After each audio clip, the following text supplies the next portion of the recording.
Hello everyone, welcome to Philomath YouTube channel. இன்னைக்கு நம்ம chapter 1 set languageல இருக்க introduction part தான் நம்ம இன்னைக்கு பார்க்க போறோம். ஓகே, மேத்தமேட்டிக்ஸ்லயே வந்து இந்த set language இந்த chapter மட்டும் தான் ரொம்ப ஈஸியா இருக்கும். and ஈஸியாவும் புரியவும் செய்யும் நமக்கு. and இந்த சாப்டர்ல நீங்க நிறைய மார்க்ஸ் ஸ்கோர் பண்ணவும் உங்களால முடியும். சரிங்களா? ஸோ ஃபர்ஸ்ட் நம்ம புரிஞ்சுக்கிட்டா அது வந்து ஈஸியாக நம்ம மார்க் வாங்க யூஸ் ஆகும். ஸோ நம்ம ஃபஸ்ட்டு வந்து செட்னா என்னன்னு நான் பார்க்க போகிறோம். இந்த செட் அப்படின்னா என்னன்னா நீங்கள் ஒரு 7th or 8th கிளாஸ்லேருந்து நீங்கள் படிச்சுட்டு வந்திருப்பீங்க. சரிங்களா? செட்னா என்னென்னா அது கலெக்ஷன் ஆஃப் ஆப்ஜெக்ட்ஸ். ஒரு ஆப்ஜெக்ட்ஸ் ஃபுல்லாக சொல்கிறது தான். இப்போது எங்கள் எக்ஸாம்பிள் கொடுத்துருக்காங்க. The collection of all books என்ன district centre library. The collection of prime numbers. Prime நம்பர்ஸ்லாம் ஒரு கலெக்ஷனாக ப்ரைம் நம்பர்ஸ்னால் என்னன்னு தெரியல. 6th ஸ்டாண்டர்ட் நீங்கள் படிச்சிருப்பீங்க ப்ரைம் நம்பர்ஸ்னால் என்னன்னு சொல்லி.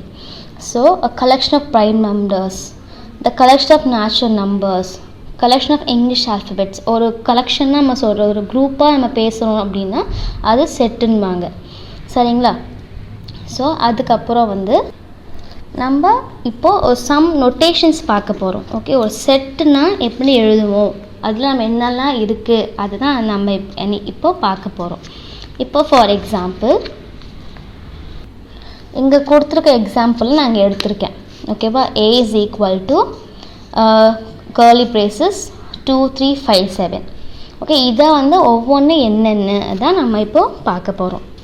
ஸோ ஃபர்ஸ்ட் வந்து a set usually denoted by capital letters. இப்போது செட் இப்போ வந்து இது ஒரு செட் ஏன்னு நான் சொல்கிறேன். எப்படி இங்கிட்ட பாரு தான் இது செட் ஏ. ஓகேவா? ஸோ இந்த எல்ஹெச்எஸ்னால் என்ன தெரியும், லெஃப்ட் ஹேண்ட் சைடில் இருக்க இந்த செட் ஏ, இது வந்து செட் ஏன்னு சொல்லுவோம் நம்ம. ஸோ இந்த சைடு வர்றது எல்லாமே வந்து கேபிட்டல் லெட்டராக தான் இருக்கணும், ஸ்மால் லெட்டர்ஸ் போடக்கூடாது. ஓகேவா? இந்த லெஃப்ட் ஹேண்ட் சைடில் நம்ம எழுத செட்டு டினோட் பண்ணுறது எல்லாமே வந்துட்டு கேபிட்டல் லெட்டர்ஸில் தான் இருக்கணும். ஓகேவா? இது ஃபர்ஸ்ட் பாயிண்ட். செகண்ட் பாயிண்ட் வந்து இது உள்ளே இருக்கிறது எல்லாமே என்ன சொல்லுவாங்கன்னா வந்து எலிமெண்ட்ஸ்ன்னுவாங்க. புரியுதா? இந்த உள்ளே இருக்க ஒவ்வொன்றும் இது தனி எலிமெண்ட், இது தனி எலிமெண்ட், இது தனி எலிமெண்ட், இது தனி எலிமெண்ட். இந்த 4 இது உள்ளே இருக்கிறது எல்லாமே வந்து எலிமெண்ட்ஸ்ன்னு சொல்லுவாங்க. இந்த வந்து நம்பர்ஸாக இருக்கலாம், இல்லை வந்து ஸ்மால் ஆல்ஃபபெட்ஸாக தான் இருக்கணும். இப்போ ஸ்மால் லெட்டர்ஸ், ஸ்மால் ஏ, இந்த மாதிரி லெட்டர்ஸ் தான் இருக்கணும் இங்கே. ஓகேவா?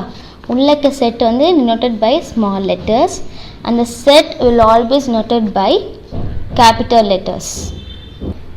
And the last third one, the element of a set is written within curly brackets. So இதுதான் என்ன சொல்லுவாங்கன்னா curly bracket and curly braces ரெண்டு ஏதாவது ஒன்று சொல்லலாம். ஸோ ஒரு எலிமெண்ட் நீங்கள் எழுதுறீங்க அப்படின்னா இந்த curly bracesக்குள்ளே தான் ஒரு எலிமெண்ட் எழுதுகிறோம்.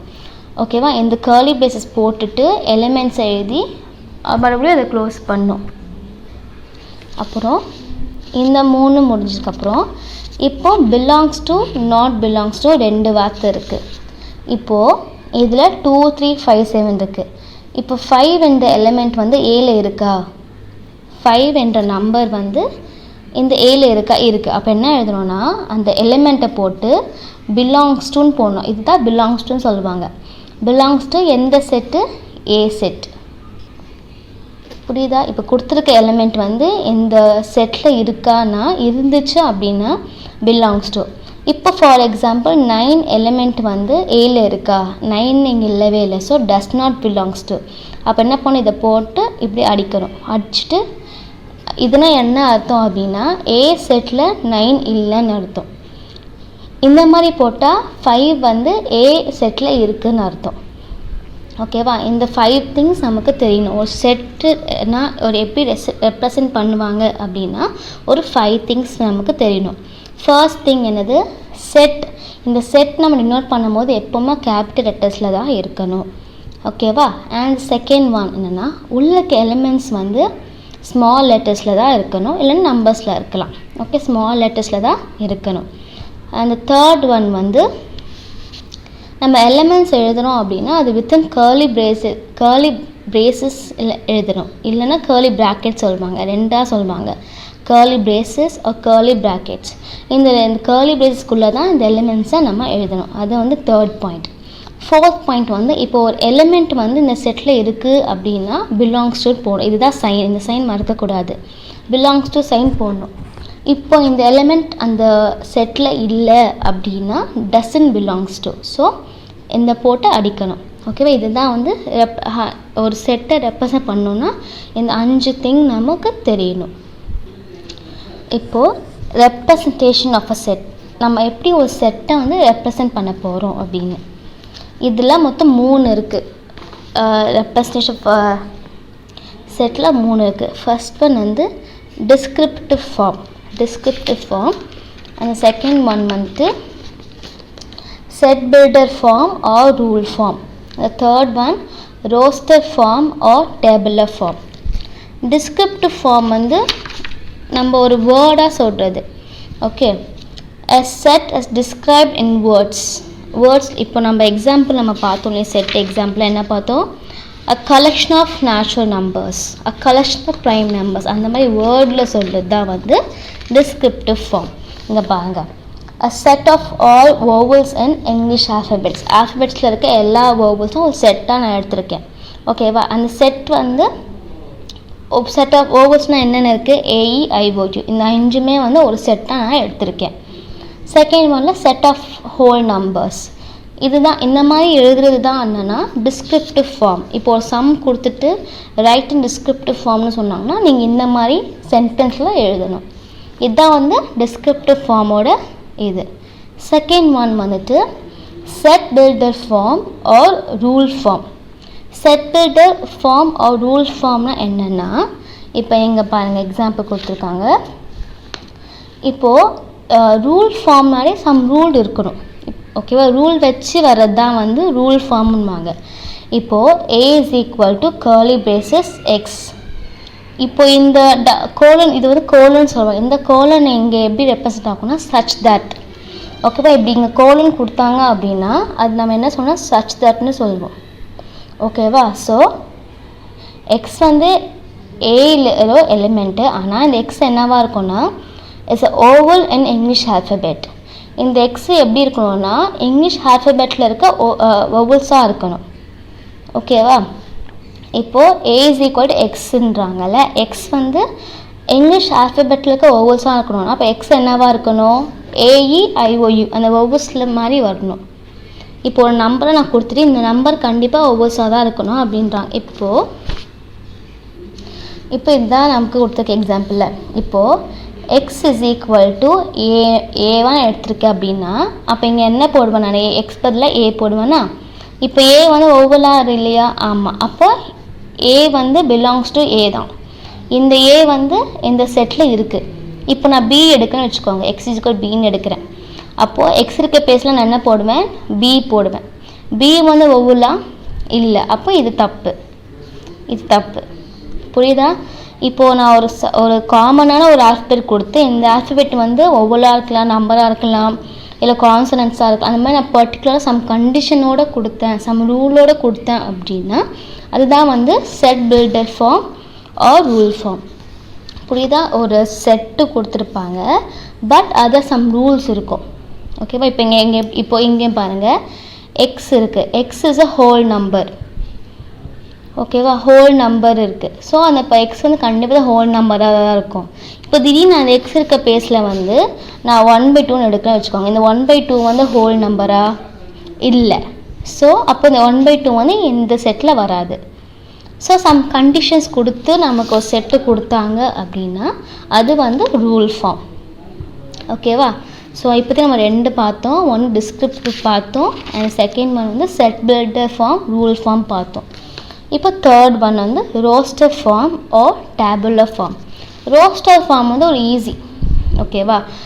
நம்ம கொடுத்துருக்க எலிமெண்ட்ஸை வந்து நம்ம லிஸ்ட் பண்ணி எழுதுவோம், அவ்வளோதான். இப்போது இங்கே பாருங்கள், A is equal to AEIO நம்ம ஸ்ப்ளிட் பண்ணி எழுதுறது தான் வந்து ரோஸ்டர் ஃபார்மு. இப்போ வந்து ஓகே, இங்கே பாருங்கள், செட் ஆஃப் அ ஹோல் நம்பர்ஸை டிஸ்கிரிப்டிவ் கொடுத்துருக்காங்க. இதை வந்து நான் ரோஸ்டர் ஃபார்ம் எழுதணும்னா 1 2 3 கோஸ் ஆன் அப்படி எழுதி விட்டுடலாம். புரியுதா? இப்போ பாருங்கள், A is equal to set of all natural numbers-னு வச்சுக்கோங்களேன். ஸோ அதை நான் என்ன எழுதுவேன், 1 2 3 4 goes on. அது ஃபுல்லாக எழுத அவசியம். ஸோ கேர்லி பிரேசஸ் போட்டு ஸ்டாப் பண்ணிடணும். இதுதான் வந்து ரோஸ்டர் ஃபார்ம். ஆனால் ஒரு கண்டிஷன் என்னென்னா, நம்பர்ஸ் வந்து ரிப்பீட் ஆகக்கூடாது, உள்ள இருக்க எலிமெண்ட்ஸ் வந்து ரிப்பீட் ஆகவே கூடாது. இப்போ ஃபார் எக்ஸாம்பிள் ஆரஞ்சு வச்சுக்கோங்க, இதுதான் வந்து ஒரு செட்டு கொடுத்துருக்கேன். இதை வந்து நான் ரோஸ்டர் ஃபார்மில் எழுதணும். இது ஓகேவா? அப்போ நான் என்ன பண்ணுவேன், ஏசி கோட். இப்போ செட்டு வந்து நம்ம என்ன வேணால் நம்ம டினோட் பண்ணலாம், ஆனால் கேபிட்டல் லெட்டர்ஸ் வச்சு தான் நம்ம டினோட் பண்ணணும். சரி, இப்போ கேர்லி பேசிஸ் போட்டு நான் ஓ தனி ஒரு எலிமெண்ட்டாக எடுப்பேன், ஆர் தனி எலிமெண்ட்டாக எடுப்பேன், ஏ தனி எலிமெண்ட்டாக எடுப்பேன், என் தனி எலிமெண்ட், ஜி தனி எலிமெண்ட், இ தனி எலிமெண்ட். இதில் ஒரு நம்பர் ரிப்பீட் ஆகலை. ஸோ நான் ஈஸியாக நான் அப்படியே எழுதிட்டேன். இப்போ ஃபார் எக்ஸாம்பிள் ஆப்பிள்னு வச்சுக்கோங்க, இதை நான் வந்து ஒரு செட்டாக எழுதணும் அப்படின்னா ஏ இஸ் ஈக்குவல் டு ஏ ஒரு எலிமெண்ட்டு பி. இங்கே 2 வாட்டி ரிப்பீட் ஆகிறதுனால நான் ஒரு வாட்டி எழுதினா போதும். So B L E. So these are the elements of the set A. புரியுதா? ரோஸ்டர் ஃபார்ம்னா என்ன, கொடுத்துருக்க நம்ம லிஸ்ட் பண்ணி எழுதணும். But at the same time நான் உள்ளே இருக்க எலிமெண்ட் வந்து ரிப்பீட் ஆகக்கூடாது. ஓகேவா? இதுதான் வந்து ரோஸ்டர் ஃபார்ம் சொல்லுவாங்க. சரிங்களா? ஸோ நம்ம இன்றைக்கி என்னெல்லாம் பார்த்தோம், செட்னா என்னன்னு பார்த்தோம், அண்ட் அதுக்குள்ளே எக்ஸாம்பிள்ஸ் பார்த்தோம், and notation of a set. இப்போது செட் கொடுத்துருக்காங்க அப்படின்னா அது என்னெல்லாம் நோட்டேஷன்ஸ் இருக்குது, மொத்தம் 5 திங்ஸ் நம்ம பார்த்தோம். ஓகே, என்னென்ன பார்த்தோம் ஞாபகம் இருக்கா? ஒரு செட் டினோட் பண்ணுறோன்னா அந்த செட் வந்து எப்பவுமே கேபிட்டல் லெட்டரில் தான் இருக்கணும், கேபிட்டல் லெட்டரில் தான் இருக்கணும். அண்ட் உள்ள எலிமெண்ட்ஸ் எல்லாமே ஸ்மால் லெட்டரில் தான் இருக்கணும். அண்ட் உள்ள எலிமெண்ட்ஸ் உள்ள இருக்கிறத வந்து எலிமெண்ட்ஸ்ன்னு நம்ம சொல்லுவோம். அண்ட் எலிமெண்ட்ஸ் எழுதும்போது கேர்லி பிரேசஸில் தான் எழுதணும். அண்ட் இப்போது இந்த எலிமெண்ட் வந்து இந்த செட்டில் இருக்குதுன்னா பிலாங்ஸ் டு போடணும், ஒரு எலிமெண்ட் இந்த செட்டில் இல்லைன்னா டசன்ட் பிலாங்ஸ் டு போடணும். இதுதான் notation of a set. And representation of a set பார்த்தோம். ஸோ ஃபர்ஸ்ட்னா டிஸ்கிரிப்டிவ் ஃபார்ம். டிஸ்கிரிப்டிவ் ஃபார்ம்னா சென்டென்ஸில் வர்றது.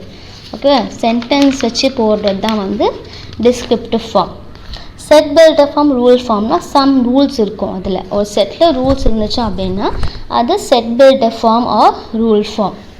ரோஸ்டர் ஃபார்ம்னா நம்ம உள்ள இருக்க அந்த இதை வந்து எலிமெண்ட்ஸ் வந்து லிஸ்ட் பண்ணி நம்ம எழுதுவோம். ஆனால் ஒரு கண்டிஷன் என்னென்னா உள்ள இருக்க எலிமெண்ட்ஸ் வந்து ரிப்பீட் ஆகக்கூடாது. ஸோ இதுதான் வந்து 3 representative of a set. So உங்களுக்கு ஏதாவது டவுட் இருந்துச்சு அப்படின்னா நீங்கள் கமெண்ட் பாக்ஸில் டைப் பண்ணுங்கள். And thank you for watching this video.